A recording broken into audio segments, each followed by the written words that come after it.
The left and right wing both have an inboard and outboard flaperon that you build independent of each other. So there'll be a total of 4 separate flaperons that I will build. First thing I did was get all the pieces rounded up and deburred the holes and cleaned up all the edges. Here's one of the flaperon skins.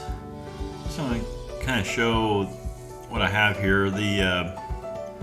Or some of my process. The edges right there are really rough. Definitely gotta clean those up either with some sandpaper, a file, or maybe even the combination of both. Also, those corners will need to be rounded. I rounded off several different corners on each flaperon, and along with the edges, you also have to go in to each hole on the outside and each hole on the inside. It's kind of challenging to get to the holes on the inside to deburr the holes, but it must be done. And then just one of the processes. It takes a little bit to get accomplished, but it's all fun.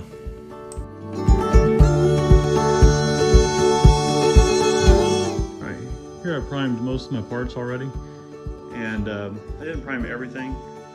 I did prime most of them.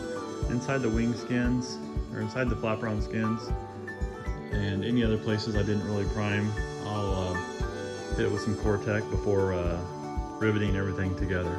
So here's, I'm doing the left and the right inboard flaperons at the same time. These are both the inboard on the left and the right wing. And then after I get these 2 done, I'll go ahead and do the outboard flaperons on the left and the right wing. All right, here's the passenger side inboard flaperon. And we just clecoed the ribs in place, and they get these little nose ribs. The only thing is the nose piece is only pre-drilled out to a A4, whereas the holes for the ribs and the spar there are A5. So I'm just going to drill these out to A5s and then rivet the nose rib and all the other ribs in the back to complete the frame here.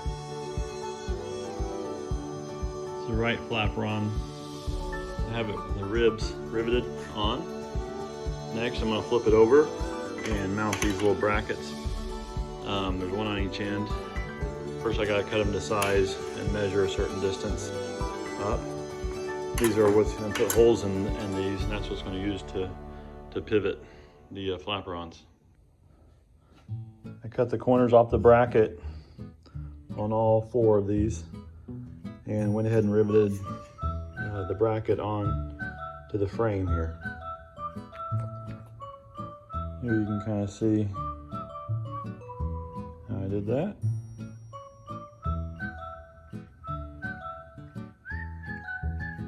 I riveted on these little brackets. There's one on each end. They're already pre-drilled. The ends are tapered already to accept the other rib that goes on the end of that.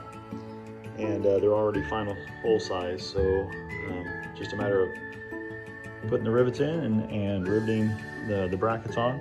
Like I said, there's one on each side. This one I'd already placed and installed a rib, A1-1. Now we have the skeleton completed. We're going to stick it inside of the skin. This is the left bottom part, and the skeleton is facing the bottom here. And we're going to slide that into this skin, as I had already done on this one here. This is the bottom of the right flaperon here. Here I have the clecos into the ribs. We're going to go ahead and rivet the ribs in place, not the main spar on the bottom side here, but just the ribs. And the sandbags are just to help prevent any twist developing in the flaperon. Keeps it nice and flat.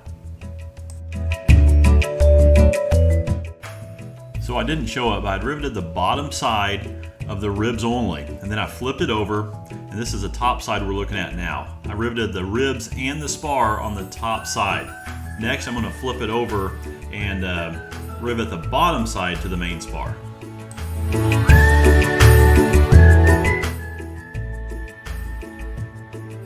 Here I have the piece of board to help support it as I bend over this leading edge with these two little small strips of wood. I'm gonna get somebody to help me, and we're gonna try to bend that over and then cleco the main spar here. We'll cleco that down, put sandbags on it, and then go ahead and rivet the remaining part of it.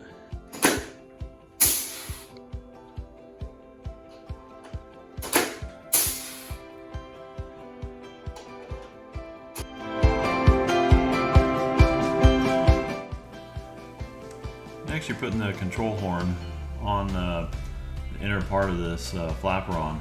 That's a control horn, and then on the other side, that's a little L angle you just cut out from raw stock. You just got to match up the holes on there. It goes down into your flaperon skin, and along with it goes into the 4 holes on the flaperon.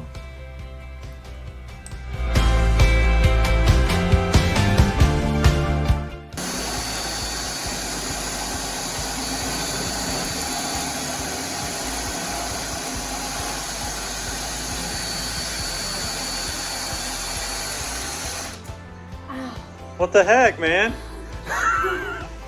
What's taking so long?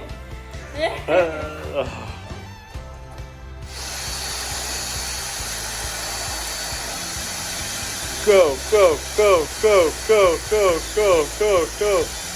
Oh, are you even cutting it? There it is. Ah, awesome. So both inboard flaperons are finished. Next, I need to take these parts here and make the outboard flaperons. So we'll do that now.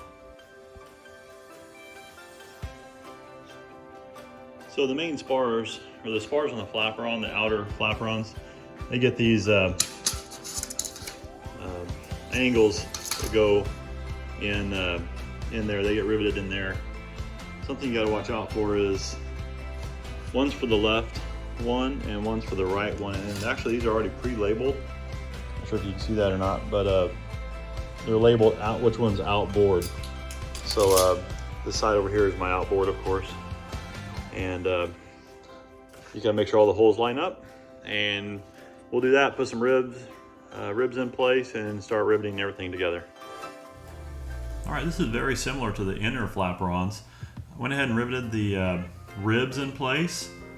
I made up the little brackets, I call pivot brackets, little pieces of little angle right there. Got those riveted in place, and as you can see, I had not cut off the angle like I was supposed to. At this point, I didn't realize I hadn't done that yet until I get the skins on. But anyway, it goes together very, very similar to the inner flaperons. Next, I'll put the skin on.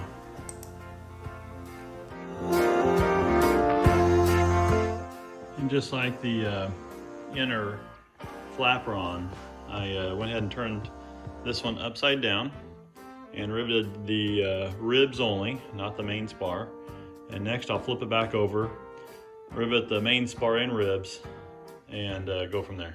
The outside flaperon's almost finished. I just buttoned up both of the flaperons, and I just realized I forgot to cut an angle in this piece here. This piece here, it needs to be cut off at an angle, something like that. This piece needs to be off. I'm not going to take all the rivets back out. What I'll probably end up doing is just getting my Dremel tool and just kind of fine tune that the best I can, and go from there. Other than that, the only thing I got left on to do on this is to put my wing tips, or the tips on, and that should be relatively straightforward to do. They go on the end of this part there. I already got some pre-drilled holes in the skins here, and they just kind of slide in there, and then you just rivet those on. I got that left, and these splice plates. I'm gonna have to read up a little bit more to when I can put that on. They join the outer flaperons and the inner flaperons together, but there's like a 15-degree or so offset from each other. So I think I can put one of the splice plates on now, and the other one I'll wait until I get it rigged up onto the wings. Here I'm drilling the tips, plastic tips for the flaperons. I'm just putting the tips in there best I can and making sure everything's nice and even, and just drilling down in the pilot holes through the skin into the tips, and then up drilling them to the size 30, and from there I'll rivet. And this side over here already done. I was able to get that one riveted, and they said there is going to be a gap at the back end, so that's pretty normal there, but pretty easy stuff here. On the outer flaperon, it's okay, I believe now, to attach at least a splice plate on this one, and I'm going to use this hole right here and duplicate it onto the splice plate, and then I'll drill 2 other holes, and it's going to go just like so. The other one on the inner flaperon, closest to the fuselage, you don't put the splice plate on. These will be offset a little bit, and I think the other one on the other flaperon, instead of being at the top of the skin there, I think it's going to be offset up just a little bit like this, and then we'll end up cutting that excess off the top, and that's only on the inner flaperon. But the outer flaperon, like I have here, I think we can go ahead and put the 3 rivets into this on both of these right now. All right, done with both inboard and outboard flaperons on the left and the right. We're gonna put those in storage for a little bit, and we'll start working on the wings.